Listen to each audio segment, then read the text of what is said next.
This makes it perhaps all the odder that Bush and his people should have no feeling whatever for words or for language. To listen to his syntactical train wrecks and rhetorical snarl-ups is to realize that here is a man with no poetry in his soul and no prose in his tradition.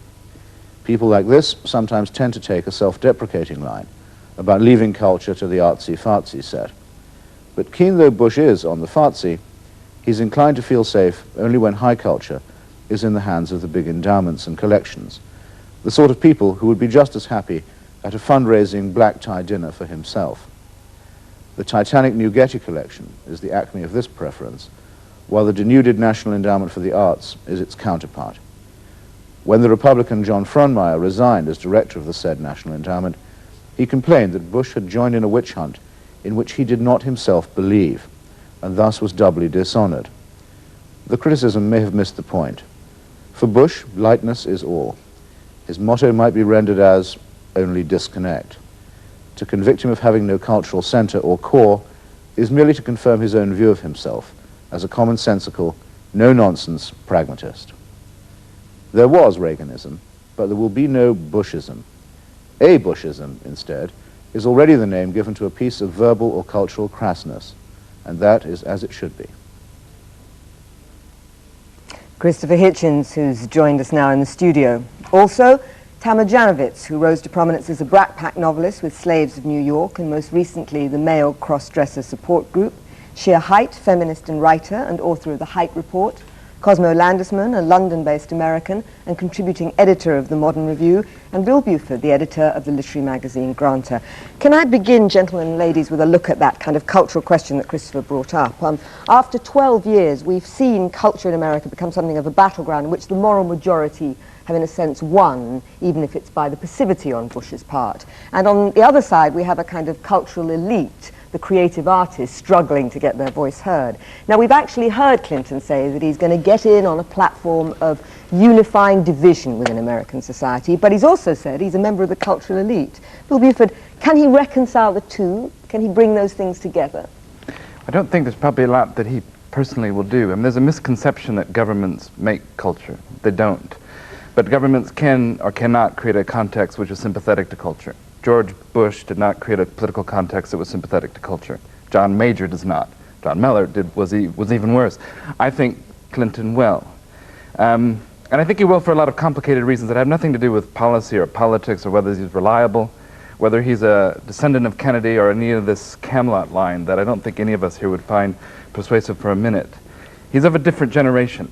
And he's of a generation that is sympathetic to the arts. He's of a generation that finds political dissent expressed through culture. And this is the first time that, however silly I find the man, this is the first time where I feel that there's somebody who's actually, his view of the world is not unlike my own. He's the first president who was not created by World War II, but he's created by the Vietnam War. And not because he fought in it, but because he opposed it. And so he's coming out of that entire culture that was opposed to that war and that entire generation. Okay. Cosmo Landesman, do you feel optimistic similarly? Not on the cultural front. I think Bill Clinton's arrived a little too late because Bill Clinton seems to have an idea about American culture that's a kind of cross between, Main Street and Sesame Street, where you have this old America of self-reliance and, if you're a 12-foot yellow bird or whatever you are, there's a place for you too there. Whereas his consensual style it's too late for America now because America's become so polarized, so fragmented that there isn't this kind of, hey, Clinton's saying we're all good Americans underneath. Come on, let's stop this division. All we need is jobs and goodwill, and we can heal America. Well, I think it's too late for America. I think the kind of cultural balkanization has just gone too far for Clinton's, goodwill. Right. Tamar Janowitz, you are part of the kind of cultural elite that's had such a hard time after 12 years of Reagan and Bush. What do you think Clinton will mean for you? I mean, personally, I don't know. Maybe there'll be more money for arts funding if they stop spending so much on weapons or take some money and put it into more grants, but that to me isn't so important as there's no culture in the United States. I mean, people don't know how to read. I don't know what culture means except at a few universities, maybe among professors, but at least, I mean, people don't even know how to vote there. At least, though, if he fixes up the schools, which are in such terrible condition, and puts more money into that, maybe eventually there might be some culture over there. But until it gets fixed at a very early age, I don't see any hope at all. Shea Haidt.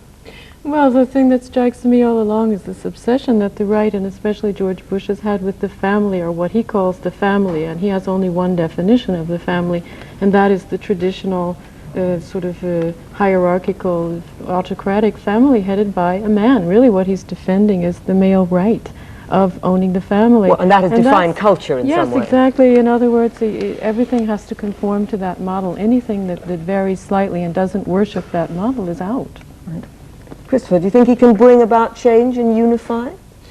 Well, culture is what you often do when you know that the economy isn't going to respond and the Congress isn't going to do much better. So let's be cultural. That's Kennedy having Pablo Casals when he can't do much else and having a glamorous wife when he's in gridlock. Does the name Bloodworth Thomason mean anything to you?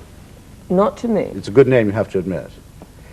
You'll be hearing it soon. What is its cultural significance? Yeah. Harry and Linda, Bloodworth Thomason, will shortly be very, very well known to one and all. They're the Arkansas Californians, the Arkansas Angelinos, who created the Clinton film of the convention, remade the image of this sort of fat baby who'd come out of Democratic politics. And they already produced two very good soap operas. One of them, mark me closely here, one of them is called Designing Women. The other is called Evening Shade.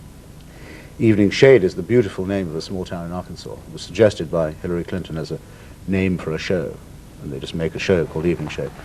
That coupled with Designing Women, and that coupled with the Arkansas Angelino link, unstoppable.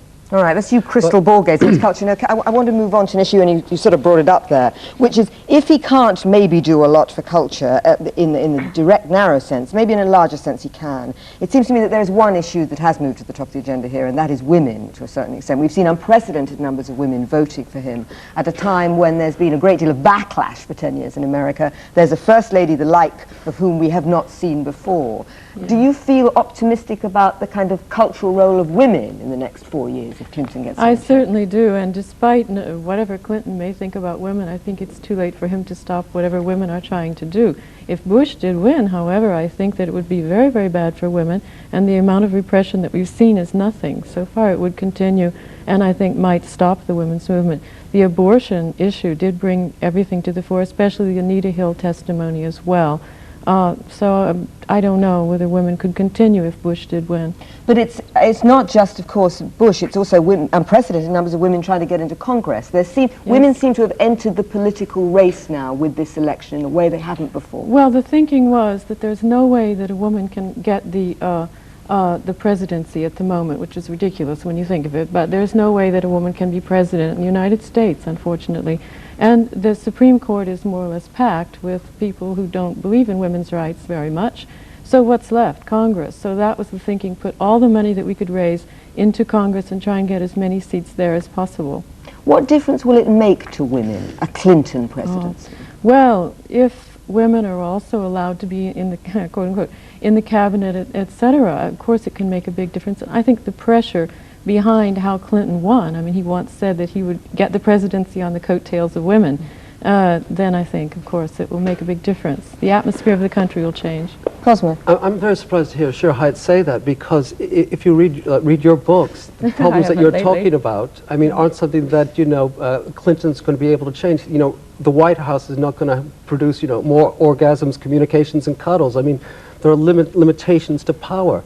And the kind of unhappiness that you've sort of written about in women in America isn't something that you can legislate against, isn't it? Oh, I don't think that's true at all. I think that a man who would have married a woman who uses her own name has an entirely different conception of his relationship with her than, for example, President Bush has, or Reagan in particular.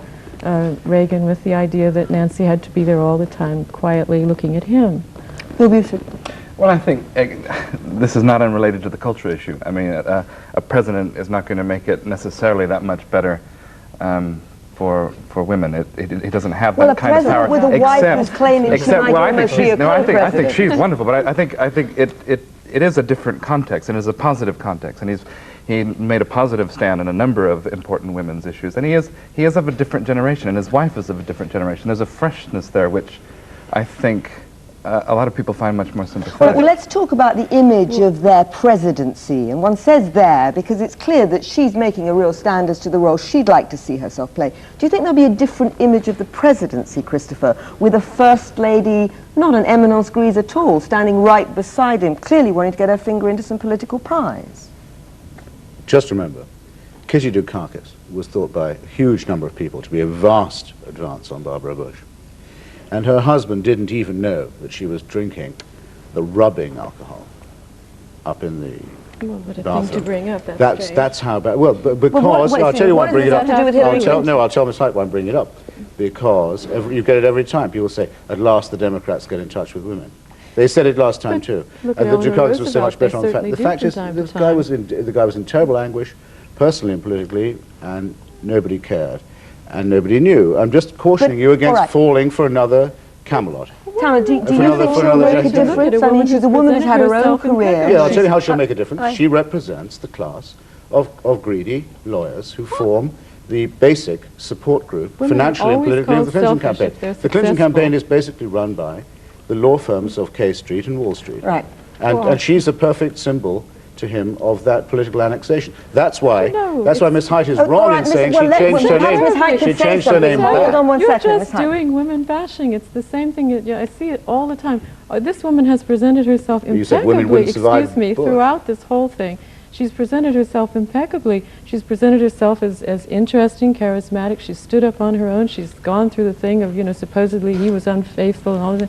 I mean, she's been her own person. Why do you judge her like this? You have no reason to. Look at Eleanor Don't you have a kind Roosevelt. word If you to want say to for talk Jennifer about, Flowers? But if what you want he's to talk saying is Don't you have a what's kind going word to to say for be... Jennifer We're not Flowers, who talking actually about- loved Christopher, it? can I bring in What Tam? he's Tam? saying... You've been bashing Exactly. Hillary Tam, Clinton. hurry on. Jennifer Just Flowers is the only one who Excuse loved it. me, Christopher. I thank you, admire Tam. her a lot, and I think she's terrific, but I do think that what Christopher's saying is what they're going to say as soon as Clinton is president. They're going to need some scapegoat, and she's going to Yes, end up as that's being right. like, oh, look what she's done, and she's going to be made a mockery of. And I admire her a great deal, but, Yes. they're going to just kick her because women are still second-class citizens in the States. Right, You see, can I very briefly then, Bill, because I want to move it on very quickly. We don't have a lot of time. I think she's one of the best things about Bill Clinton. Yes. Actually. I mean, she's actually the intelligent part. The best thing about Bill Clinton is the people he surrounds himself. Al Gore is brilliant. I'm a big fan of Al Gore. I'm a big fan of Hillary Clinton. Bill Clinton himself, he's a bit dodgy. But no, I would disagree. I think that's the most promising sign of the Oh, presidency. that's actually. wonderful. All right. Well, It's I mean, just like let's the people who say, for a change, they like the hangers-on and not the monarch. It makes a nice change from the way people normally talk about England. Let's talk about that what sort of about- dodginess a little We bit, just though, mentioned because... Eleanor Roosevelt in Well, here. you've been trying, so Or Jennifer briefly mention Flowers. her. I have. Briefly mention her. All right. Okay. I want to talk about the dodginess here because I do find it interesting that it looks as if we're going to have a president who's the first kind of public statement of an adulterer that we've seen in the White House. Now, nevertheless, a great many women have voted for him. And I wonder what we're voting for here. Are we voting for a move away from the moral majority, a kind of sense that this may be a realistic picture of an American family rather than an idealized one? Or are we voting for a man who's just really very sexy after years of very unattractive presidents? And I don't mean that trivially. I think Bill. one of the best things that was said about Clinton was by the executive of the AFL-CIO who said he's the man who'll pat you on the back and then piss down your leg. And that he's unequivocally unreliable and shady and shifty and opportunist. And I think the adultery and the lying and the draft dodging and the dope smoking, they're all part of the same package, and fundamentally they don't matter. They're not what people are voting for and are attracted to. So what are they attracted to if it's none of those things? Well, I think it's a deep sentimental attraction to change. It's a deep sentimental attraction to a new generation. We're not even sure what he represents, but nevertheless he's representing something that's closer to us, and that is, actually there's an appetite for something which is more than self-serving politics, more than politics of self-interest. And Clinton really isn't satisfying that appetite, but he's the first person to come along with any kind of package that is all attractive. Cosmo. Well, I think we have an idea of Clinton. We expect somehow that if, in your private life you have this perfect person who's, good to your wife and faithful, and you're going to get this terrific president. Unfortunately, it doesn't follow that the private individual who passes all our sort of marks is going to be a wonderful president. I mean, it just simply doesn't work that way. Nobody buys that And, idea and of I don't think family this anymore. idea that we're, because he's sexy or whatever, I think that's ridiculous. I think there are real issues of substance here.